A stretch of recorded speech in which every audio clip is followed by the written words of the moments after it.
حمد والصلاۃ والسلام اصول فارسی درس نمبر 56۔ دوران سبق تھوڑا بیداری کا مظاہرہ کیا کریں۔ مرکب بدلی کا بیان آج ہم پڑھ رہے ہیں۔ مرکب بدلی کا بیان بما اقسام اور بما فوائد ہم اس کو پڑھیں گے۔ تو مرکب بدلی کیا ہے؟ پہلے تو آپ نے تلفظ پر غور کرنا ہے کہ اس کو بدلی نہیں پڑھنا بلکہ بدلی پڑھنا ہے۔ مرکب بدلی وہ ہے جو مبدل منہ اور بدل سے مل کر بنا ہو۔ بدل وہ اسم ہے جو کسی اسم کے بدلے میں واقع ہو اور معنی میں وہی مقصود ہو، یعنی معنی میں مقصود جو ہے وہ بدل ہوتا ہے، نہ کہ مبدل منہ ہو۔ اور مبدل منہ وہ اسم ہے جس کے بدلے کسی اسم کو لایا جائے، یعنی جس کے بدلے اسم کو لایا جائے گا وہ مبدل منہ ہوگا اور جسے لایا جائے گا وہ بدل ہوگا، اور کلام میں جو مقصود ہے وہ بدل مقصود ہوگا۔ مرکب بدلی میں مبدل منہ کا ذکر محض تمہید کے طور پر ہوتا ہے، مقصود بدل ہوتا ہے۔ جیسے آمد زید برادر تو، آیا زید تیرا بھائی۔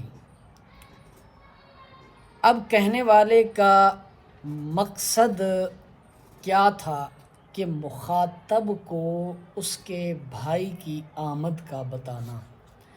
جو شروع میں اس نے زید کہہ دیا ہے اس کا نام، وہ محض تمہید کے لیے ہے، وہ مقصود نہیں ہے، بلکہ مقصود وہی ہے جو بعد میں بدل آیا ہے۔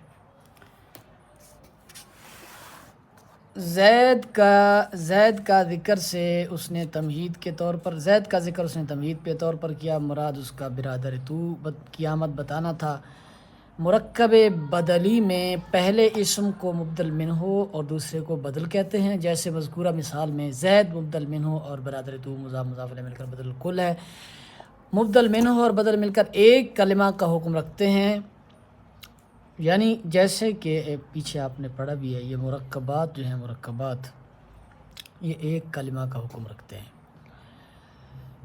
تو یہاں بھی مبدل منہ اور بدل مل کر ایک کلمہ کا حکم رکھیں گے، یعنی یا فاعل بنیں گے یا مفعول بنیں گے یا مبتدا مل کر بنیں گے یا خبر بنیں گے، ایک کلمہ بنیں گے۔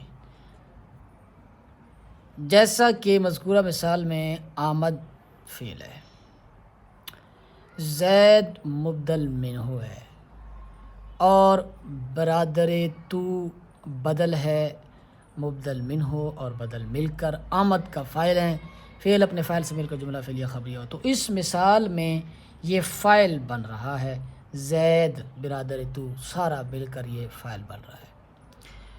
آگے بدل کی اقسام ہیں، 3 اقسام اس کی مشہور ہیں اور ایک غیر مشہور، جسے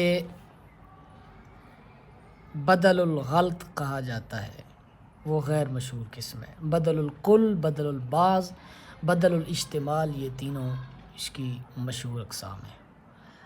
مبدل منہ اور بدل الکل کیا ہے؟ مبدل منہ اور بدل سے ایک ہی شے مراد ہو، جیسے اوپر کی مثال میں آمد زید برادر تو میں زید اور برادر تو سے مراد ایک ہی ذات ہے، یعنی زید مراد ہے، اس سے برادر تو سے بھی مراد وہی ہے اور زید سے بھی مراد وہی ہے، لیکن اس میں انہوں نے یہاں تعریف جو ہے نا کامل نہیں کی۔ تعریف کے لیے ضروری ہوتا ہے کہ دوسری چیزوں سے اس کو امتیاز ہو جائے، اس تعریف سے امتیاز نہیں ہو رہا بدل البعض اور بدل اجتمال سے، بلکہ یوں کہیں کہ بدل الکل وہ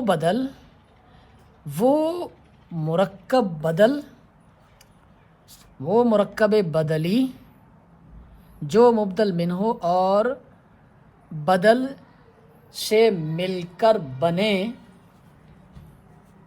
اور دونوں سے ایک ہی چیز مراد ہو کلی طور پر، یعنی جتنا مراد زید سے ہے اتنا ہی مراد برادر تو سے ہے۔ اب آگے دیکھیں تو بدل البعض، جس میں بدل جو ہے وہ مبدل منہ کا جز ہو، تو اب امتیاز ہوا کہ بھئی ادھر کل تھا ادھر جز ہے، یا بعض ہو جیسے زدم زید سرش را، مارا میں نے زید اس کے سر کو، دیکھو اب یہاں امتیاز ہو گیا ہے، زید کو مارا، زید کو کیسے مارا؟ اس کے سر کو مارا، تو یہ جو اب مبدل منہ آیا ہے، بدل آیا ہے، مراد دیکھیں، مراد اس کے سر کو مارنا ہے، اسی لیے ہم نے کہا تھا کہ بدل مراد ہوتا ہے نہ کہ مبدل منہ، تو بدل مراد ہے یہاں پر۔ زدم فعل بفاعل زید مبدل منہ، سر مضاف، شین ضمیر مجرور متصل مضاف الیہ، دونوں مل کر بدل الباز، مبدل منہ اور بدل الباز مل کر مفعول بھی، را علامت مفعول فعل ابن فاعل مفعول بھی سے مل کر جملہ فعلیہ خبریہ ہو۔ اس مثال میں لفظ سر بدل ہے جو زید مبدل منہ کا جز ہے، مراد اس میں مراد بدل ہے، وہ تو جتنی بھی اقسام ہیں اس میں مراد بدل ہی ہوگا۔ بدل الاجتمال، جس میں بدل مبدل منہ کا تعلق دار ہو، نہ کل ہو نہ جز ہو بلکہ اس کے ساتھ تعلق رکھنے والا ہو، جیسے کشیدم زید جامع اشرا، کھینچا میں نے زید اس کے کپڑے کو، کشیدم فعل وفاعل زید مبدل منہ جامع اش مرکب اضافی ہو کر بدل الاجتمال، بدل مبدل منہ بدل اجتمال مل کر مفعول بھی علامت مفعولی، فعل اپنے فاعل اور مفعول بھی سے مل کر جملہ فعلیہ خبریہ ہوا۔ اس مثال میں لفظ جامع بدل اجتمال ہے جو زید مبدل منہ کا زید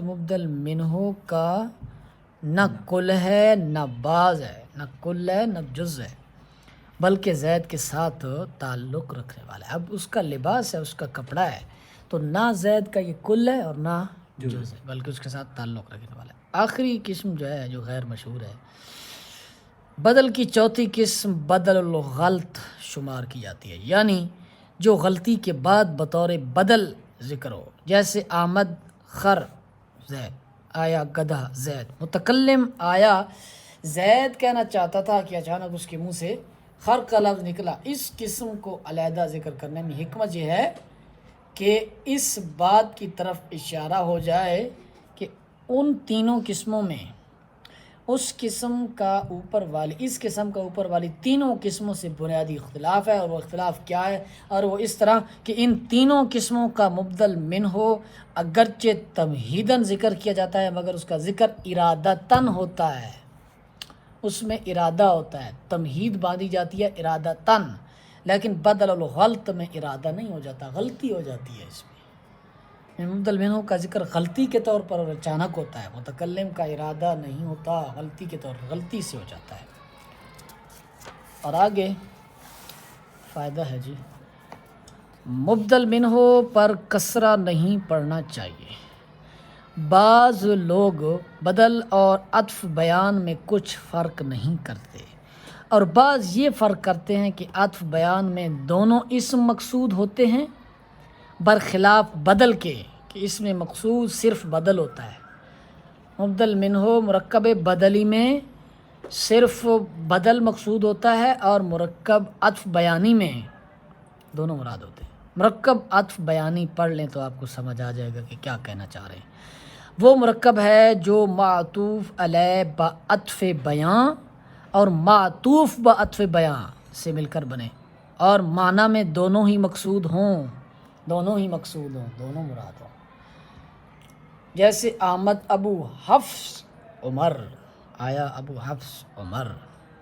اس مثال میں متکلم کا مقصد آنے والے کی کنیت اور نام دونوں بتانا مقصود ہے، نام بھی بتانا مقصد ہے، کنیت بھی بتانا مقصد ہے، دونوں مقصود ہیں،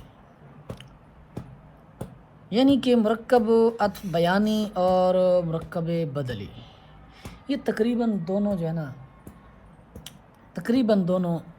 ایک چیزیں ہیں، صرف بس یہ تھوڑا سا جو ہے نا باریکی سے فرق ہے۔ معطوف علیہ بعطف بیاں اور معطوف بعطف بیاں، عطف بیاں مل کر ایک کلمہ کا حکم رکھتے ہیں، یعنی فاعل، مفعول، مبتدا یا خبر بنتے ہیں۔ یہ بھی ایک کلمہ کا حکم رکھتے ہیں، اور مبدل منہ بدل بھی ایک کلمہ کا حکم رکھتے ہیں۔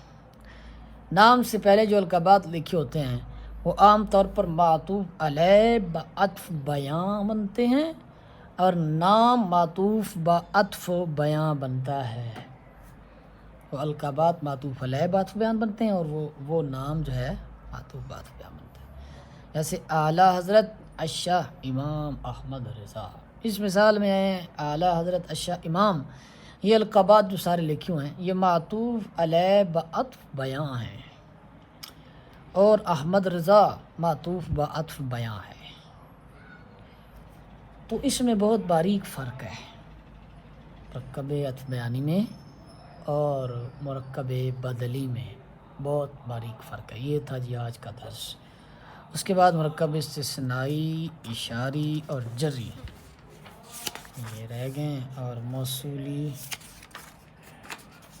اس کے بعد مرکب عطف حرفی، مرکب تاکیدی، بس بیچ میں استفہام کی بات آ گئی ہے، پھر مرکب عددی ہے، اس کے بعد بس آگے تیسرا باب شروع ہو رہا ہے۔